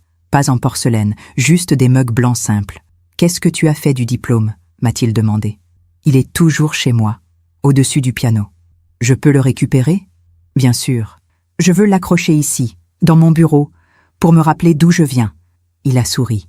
Et pour me rappeler que ma mère a cru en moi quand personne d'autre ne le faisait. Je me suis levée. Je l'ai serré dans mes bras. Je crois toujours en toi. Je sais. 6 mois après le rachat, l'entreprise était redevenue rentable. Les dettes étaient payées. Les clients étaient revenus. Les employés touchaient des primes pour la première fois depuis des années. Edgar était respecté. Aimé même. Et Monsieur Devreux? Il travaillait toujours là. Silencieux, efficace dans son petit rôle, mais diminué, comme un roi déchu qui accepte enfin sa condition de mortel. Un jour, je l'ai croisé dans le parking. Il montait dans une vieille Renault rouillée. Plus de voiture de luxe, plus de chauffeur. Monsieur Devreux? Il s'est retourné, méfiant. Oui, je voulais vous dire, Edgar fait du bon travail. Vraiment, vous devriez être fier. Il a cligné des yeux. Fier? Oui. Il a sauvé votre entreprise. Ce n'est plus mon entreprise. Non, mais c'est votre héritage, d'une certaine manière. Il est resté silencieux un long moment. Puis, vous savez ce qui est étrange, Madame Pasquier? Je le détestais au début. Votre fils, je le trouvais trop doux, trop intellectuel, pas assez viril. Il a souri tristement. Mais il est 10 fois l'homme que je n'ai jamais été. Il est monté dans sa voiture et est parti. Et moi, je suis restée là, dans ce parking vide, en comprenant quelque chose d'important. La vengeance n'avait jamais été mon but. La justice, oui, mais surtout, la transformation. J'avais transformé Edgar, en lui rendant sa dignité. J'avais transformé Monsieur Devreux, en lui montrant les conséquences de son orgueil. Et je m'étais transformée moi-même. J'avais appris qu'une mère ne peut pas toujours protéger son enfant de la douleur, mais elle peut lui apprendre à se relever, à se battre, à croire en lui. Et parfois, c'est tout ce qui compte. Ce soir-là, je suis rentrée chez moi. J'ai préparé du thé dans ma tasse en porcelaine. Je me suis assise dans le salon. Le diplôme d'Edgar n'était plus au mur. Il avait laissé un rectangle plus clair sur la peinture, comme une cicatrice. Mais ce n'était pas grave, parce que Edgar n'avait plus besoin que je garde son diplôme pour lui. Il le portait lui-même maintenant, dans son bureau, dans sa vie, dans son cœur. J'ai bu mon thé lentement. Et pour la première fois depuis des mois, j'ai souri. Vraiment souri. 2 ans ont passé. 2 ans pendant lesquels la vie a suivi son cours, tranquillement, inexorablement, comme une rivière qui finit toujours par trouver son chemin vers la mer. L'entreprise prospérait. Edgar avait doublé le chiffre d'affaires. Il avait ouvert une antenne à Lyon, embauché 15 nouveaux employés, modernisé tout l'équipement. Les clients parlaient de lui avec respect. Les concurrents le prenaient au sérieux. Il était devenu exactement ce que Philippe aurait voulu qu'il soit. Un homme intègre, brillant, respecté. Moi, j'avais progressivement pris du recul. Je n'allais plus à l'entreprise que 2 fois par semaine, pour superviser les comptes, pour signer quelques documents. Mais surtout, j'avais laissé Edgar diriger. Vraiment diriger. Parce qu'un fils ne grandit jamais complètement tant que sa mère regarde par-dessus son épaule. Edgar avait refait sa vie, doucement. Il était sorti avec quelques femmes, rien de sérieux. Il me disait qu'il n'était pas pressé, qu'il apprenait à se connaître lui-même avant de chercher quelqu'un d'autre. Je ne veux plus être la moitié de quelqu'un, maman. Je veux être entier. Ces mots m'avaient rempli de fierté. Nous déjeunions ensemble tous les dimanches, parfois chez moi, parfois chez lui. Nous parlions de tout, de l'entreprise, de politique, de livres, de Philippe. Notre relation avait changé. Nous n'étions plus mère et enfant. Nous étions 2 adultes qui s'aimaient et se respectaient. Un jour d'automne, j'ai reçu un appel inattendu. Madame Pasquier, une voix d'homme, âgée, fatiguée. Oui, c'est Henri Devreux. Je me suis figée. Monsieur Devreux? Oui, je sais que je n'ai aucun droit de vous appeler, mais j'aurais besoin de vous parler, en personne, si possible. À quel sujet? Un long silence. Ma femme, elle est à l'hôpital. Nous nous sommes retrouvés dans un café près de l'hôpital Cochin. Un petit café sans prétention, avec des chaises en formica et un comptoir usé. Monsieur Devereux avait vieilli de 10 ans en 2 ans. Ses cheveux étaient complètement blancs. Son visage était creusé, marqué. Ses mains tremblaient légèrement quand il a pris sa tasse de café. « Merci d'être venu. Comment va votre femme ? Cancer du pancréas. Stade 4. Les médecins disent qu'il lui reste 3 mois. Peut-être 4. Je suis désolé. Oui, moi aussi. Il a bu une gorgée de café. Elle me demande de lui pardonner. Vous pardonnez ? De l'avoir quitté ? J'ai froncé les sourcils. Je ne comprends pas. Il a souri tristement. Elle est partie il y a 1 an. Elle a demandé le divorce. Elle disait qu'elle ne supportait plus de vivre avec un homme diminué, un raté, quelqu'un qui avait tout perdu. Il a posé sa tasse. Elle a pris tout ce qui restait, le domaine de Fontainebleau, enfin, ce que les créanciers n'avaient pas saisi, quelques meubles, les bijoux de famille, et elle est partie vivre avec un de ses amis, un galeriste, quelqu'un de son niveau, disait-elle. Je ne savais pas quoi dire. Et Camille ? Camille a coupé les ponts avec moi, complètement. Elle dit que je l'ai déshonorée, que c'est de ma faute si elle a perdu Edgar, si sa vie est ruinée. Il a ri amèrement, comme si c'était moi qui avais demandé le divorce, comme si c'était moi qui avais refusé de rester avec un homme bon sous prétexte que sa mère m'avait humiliée. Il m'a regardé dans les yeux. Vous savez ce qui est drôle ? Edgar lui aurait pardonné, s'il elle était revenue, s'il elle avait admis ses torts. Il l'aimait vraiment. Je sais, mais elle était trop fière, trop, comme moi. Un long silence. Et maintenant, ma femme est en train de mourir, seule, parce que son galeriste l'a quittée dès qu'elle est tombée malade.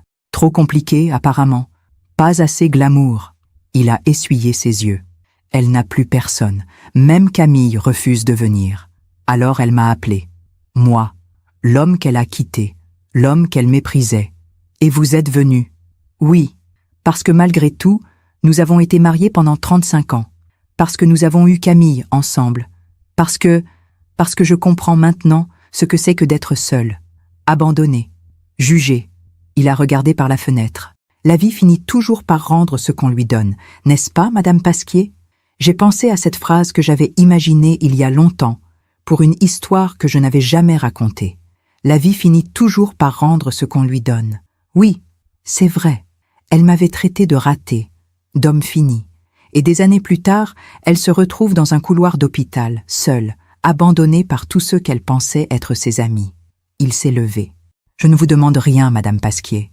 Je voulais que vous sachiez, que vous aviez raison, sur tout, sur moi, sur Camille, sur Edgar, Monsieur Devereux, Henri. Appelez-moi Henri, je ne mérite plus de formalités. Henri, je ne voulais pas détruire votre vie, je voulais juste protéger mon fils. Et vous l'avez fait, brillamment. Edgar est un homme remarquable, un patron juste, un leader respecté. Il a mis la main dans sa poche, en a sorti une enveloppe. Je démissionne. C'est ma lettre. Je pars à la fin du mois. Vous n'êtes pas obligé. Si, je dois. Travailler sous les ordres de l'homme que j'ai humilié, c'est ma punition. Et je l'ai accepté.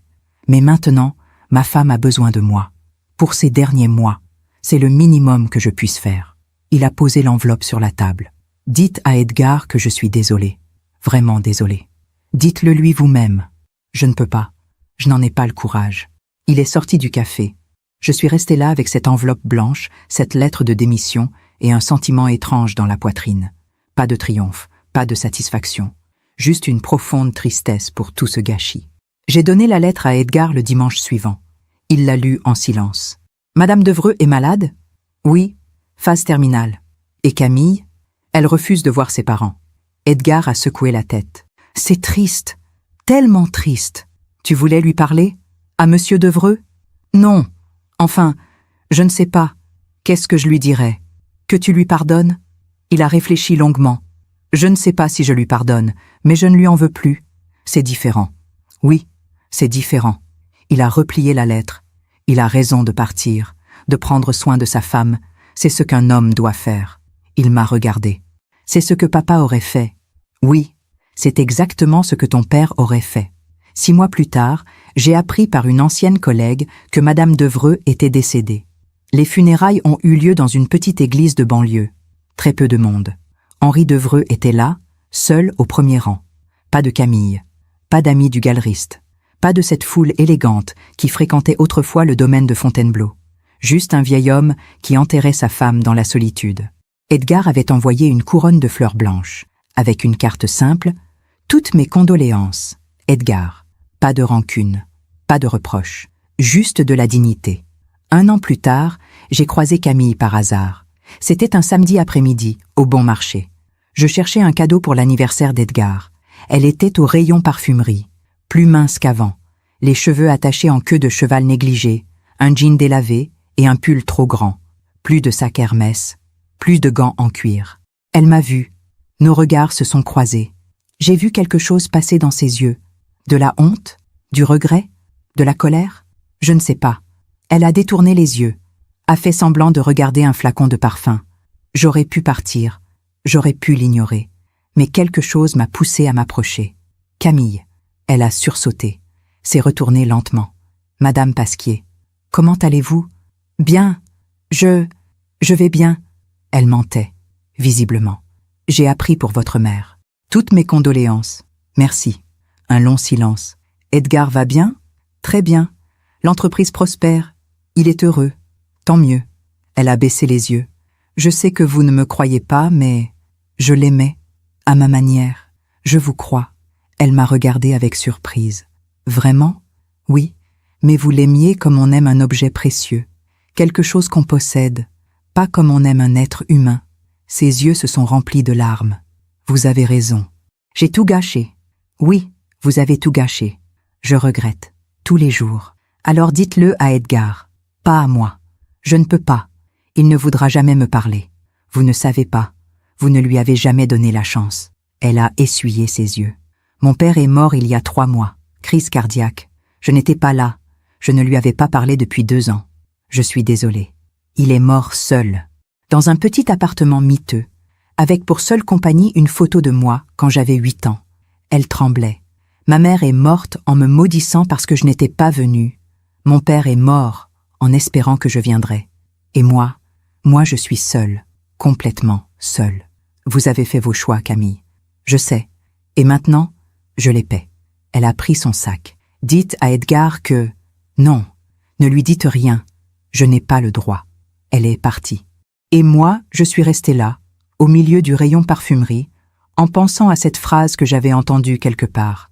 La vie finit toujours par rendre ce qu'on lui donne. Ce soir-là, j'ai appelé Edgar. Mon chéri? Maman? Tout va bien? Oui. Je voulais juste te dire que je t'aime. Il a ri. Je t'aime aussi, maman. Mais, tu m'appelles juste pour me dire ça? Oui. C'est interdit? Non. C'est juste surprenant. J'ai croisé Camille aujourd'hui. Un silence. Ah, elle regrette. Sincèrement. Je sais. Tu sais? Elle m'a écrit, il y a 6 mois, une longue lettre. Elle s'excusait. Pour tout. Et je ne lui ai pas répondu. Qu'est-ce que je pourrais dire? Que je lui pardonne? Je ne suis même pas sûre que ce soit vrai. Que je ne lui pardonne pas? À quoi ça servirait? Alors tu ne fais rien? Non, je la laisse vivre sa vie. Moi, je vis la mienne. C'est sage. C'est surtout pacifique. La haine fatigue, maman. Le pardon aussi, d'ailleurs. Alors je choisis l'indifférence. J'ai souri. Ton père serait fier. Je l'espère. La justice n'est pas toujours spectaculaire. Parfois, elle est silencieuse, progressive, presque invisible. Monsieur Devreux avait perdu son entreprise, sa femme, sa dignité, sa fille. Il était mort seul. Madame Devreux avait quitté son mari pour un homme qui l'avait abandonnée dès qu'elle était devenue malade. Elle était morte seule. Camille avait choisi l'orgueil plutôt que l'amour. Elle vivait seule. Et Edgar avait choisi la dignité, le travail, la reconstruction. Et il prospérait. Ce n'était pas de la vengeance. C'était simplement la vie qui rendait à chacun ce qu'il avait semé. Avec patience, avec précision, avec une justice poétique que je n'aurais jamais pu orchestrer moi-même. Parce que la vraie justice, celle qui compte vraiment, ne vient jamais de nous. Elle vient du temps, du karma, de la vie elle-même. Aujourd'hui, j'ai 70 ans. Edgar m'a organisé une petite fête, chez lui. Rien d'extravagant. Quelques amis proches, des collègues de l'entreprise, son ancienne professeure de Dauphine, et une femme que je ne connaissais pas. Maman, je te présente Claire, une femme de 40 ans environ, souriante, médecin pédiatre, des yeux chaleureux et une poignée de main ferme. Enchantée, Madame Pasquier. Edgar m'a tellement parlé de vous. Vraiment? Ai-je dit en regardant mon fils avec un sourire complice. Edgar a rougi légèrement. Claire et moi, nous nous fréquentons depuis quelques mois. 6 mois, a précisé Claire en riant. Mais il est prudent, sage, ai-je corrigé. Elle a ri de nouveau. Un rire franc, naturel. J'ai observé la façon dont elle regardait Edgar. Avec admiration, oui. Mais aussi avec égalité. Comme une partenaire, pas comme une possession. J'ai observé la façon dont Edgar la regardait. Détendu, heureux, lui-même. Claire, vous aimez le thé? J'adore. Alors il faudra venir prendre le thé chez moi un de ces jours. J'ai des tasses en porcelaine qui n'attendent que ça. Edgar m'a souri. Ce sourire qui disait tout. Merci, maman. Plus tard dans la soirée, Edgar et moi nous sommes retrouvés seuls sur le balcon. La ville scintillait sous nous. Paris en automne, douce et lumineuse. Elle est bien ta Claire. Je sais. Tu es heureux? Oui. Vraiment? Il a respiré profondément. Tu sais, maman, j'ai longtemps pensé que tu avais détruit ma vie, que tu m'avais pris quelque chose que je ne récupérerais jamais. Je sais, mais tu m'as donné quelque chose de bien plus précieux. Quoi donc? Ma dignité, ma force, la certitude que je vaux quelque chose, pas parce que quelqu'un d'autre le dit, mais parce que je le sais. Il a pris ma main. Merci de t'être battu pour moi quand je ne savais plus me battre moi-même. J'ai serré sa main. C'est ce que font les mères. Non, c'est ce que font les bonnes mères.